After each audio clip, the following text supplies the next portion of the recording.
So you want to learn how to influence people, how to predict human behavior, and also how to not be influenced by sellers. If you do, this is gonna be the most useful video on persuasion you'll see in a long time. You learn the 5 most powerful cognitive biases of the human mind. A bias is basically a mind error that affects your decisions and actions. Let's start.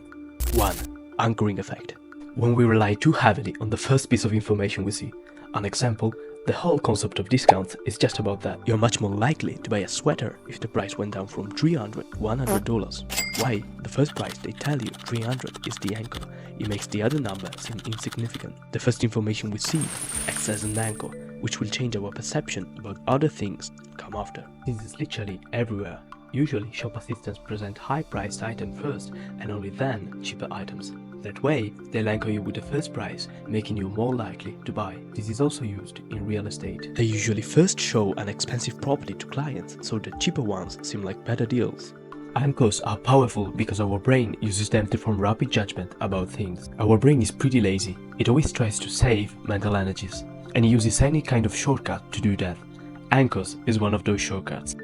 Number 2. Scarcity bias. People perceive scarce items as more valuable because of FOMO, which is fear of missing out. It happens when we feel like we are losing an opportunity. You make people think your offer is limited in time, that it will end very soon, or in quantity, meaning you have just few items, force them to act. From an evolutionary point of view, scarcity triggers automatic action. Think it that way, we are hardwired for survival, so it makes sense that when resources are scarce, like food, we act trying to grab the more we can. Since we live in a civilized world, that can actually be pretty irrational. Yet we are hardwired for survival, so marketers often use this strategy to make people act irrationally. When people are in doubt, scarcity makes them act automatically. Number 3. Social proof. Social proof in marketing and social settings is everything. When you're going to meet someone, you listen to people's opinion about him or her. When you go to a restaurant, this is not impossible. You check the ratings. When you buy a course, you look for testimonials. When you buy a product, you look for reviews. This also makes sense. If others have liked it, I'm much more likely to like it too. When we are doubtful about purchasing something, social proof makes the difference. Social proof is also built with strong branding. Building a strong brand, which people trust, also builds social proof. Since people will start promoting your brand if they like it, which will then spread your brand's name wider. Don't deceive customers. Offer real value and you'll sell more as a consequence. Make people trust your brand so that you'll build social proof. Number 4. Loss aversion bias. People feel way worse about losing than they feel good about winning. Imagine finding $10 on the street. You'd feel pretty happy, then shove it in your pocket and move on with your day. But what if you accidentally drop $10 somewhere?